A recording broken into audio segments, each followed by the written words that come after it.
Perkenalkan, nama saya Simkal Kusuma Suwanto, NIM 472020027 dari Fakultas Kedokteran dan Ilmu Kesehatan, jurusan Gizi. Pada hari ini saya akan membuat tugas video Food and Nutrition. Temanya itu bahan tambahan pangan atau makanan. Dan saya akan menganalisis pengempuk daging atau meat tenderizer. Apa itu BTP, bahan tambahan makanan? Apa itu pengempuk daging? Saya akan melakukan penjelasan. BTP atau BTM adalah bahan yang bukan secara alamiah merupakan bagian dari bahan makanan, tetapi terdapat dalam bahan makanan tersebut karena perlakuannya saat pengolahan, penyimpanan, atau pengemasan. Bahan yang ditambahkan dengan sengaja ke dalam makanan dalam jumlah yang kecil dengan tujuan untuk memperbaiki penampakan, citra rasa, tekstur, flavor, dan memperpanjang daya simpan. Contoh bahan makanan menurut Perkes RI nomor 722 atau menurut pemerintah ada sekitar 12 dari pewarna, pemanis buatan, pengawet, anti kempal, antioksidan, penyedap rasa, aroma, penguat rasa, pengatur keasaman, pemutih, pengemulsi, pemantap dan pengental, dan sekuestran. Dan pengempuk daging termasuk pada golongan pengemulsi, pemantap, dan pengental. Pengempuk daging. Komposisinya adalah gula, garam, dan papain.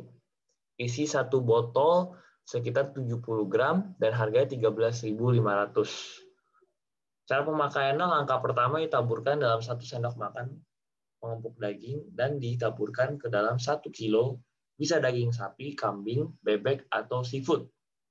Setelah ditabur secara rata, diremas dan ditusuk-tusuk dengan garpu agar bubuk pengempuk daging bisa masuk ke dalam bagian tengah daging. Langkah terakhir adalah diamkan daging selama 20 atau sampai 30 menit. Waktu menunggu daging sesuai dengan ketebalan daging. Jika daging semakin alot, maka waktu untuk menunggunya harus diperpanjang agar supaya daging itu lebih empuk saat dimasak mendapatkan hasil yang sempurna. Ini adalah contoh bubuk pengempuk daging. Berwarna putih, bersifat kasar seperti garam, dan berbau ciri khas.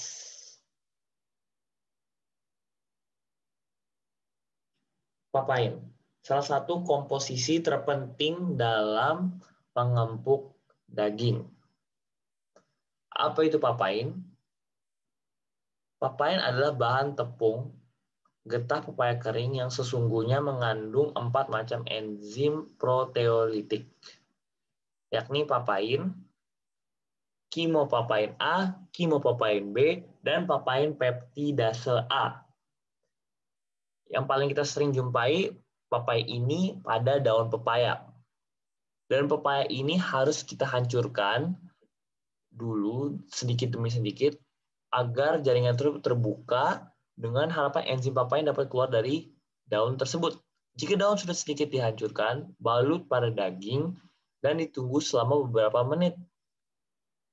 Enzim papain akan meresap ke dalam daging dan memutuskan ikatan-ikatan peptida yang bisa diputuskan. Setiap enzim memiliki sifat khusus dalam bekerja secara spesifik. Maka ia akan memutuskan ikatan tersebut yang ia kenali, tidak hanya bagian daun yang hanya bisa mengempukkan daging, tapi kulit buah pepaya pun masih bisa mengandung enzim papain dan masih bisa digunakan, dan caranya seperti daun pepaya tadi. Cara yang dilakukan ini secara alami, tidak diolah melalui BTP. Tapi enzim ini adalah salah satu BTP yang diakui oleh pemerintah. Kekurangan pengempuk daging, yaitu jika ekstrak papain atau enzim papain tidak diolah dengan benar, bisa membuat pencernaan kita terganggu dan mengakibatkan diare atau muntah-muntah. Dan berdampak paling besar apabila lansia atau balita yang mengkonsumsi ini. mengkonsumsi daging tersebut. Kelebihan pengempukan daging, satu adalah meningkatkan kualitas daging. Kedua, mempermudah saat dikonsumsi, khususnya pada bayi atau balita dalam masa pertumbuhan dan perkembangan. Mereka membutuhkan gizi yang secukupnya, lalu lansia juga membutuhkan gizi yang secukupnya. Dan agar saat konsumsi dan dicerna oleh gigi kita bisa dikunyah dengan baik. Ketiga, bisa menghemat biaya. Jika melakukan bisnis makanan, jika daging dengan kualitas yang buruk bisa diperbaiki dengan pengempuk daging. Dan terakhir, bisa menambahkan cita rasa.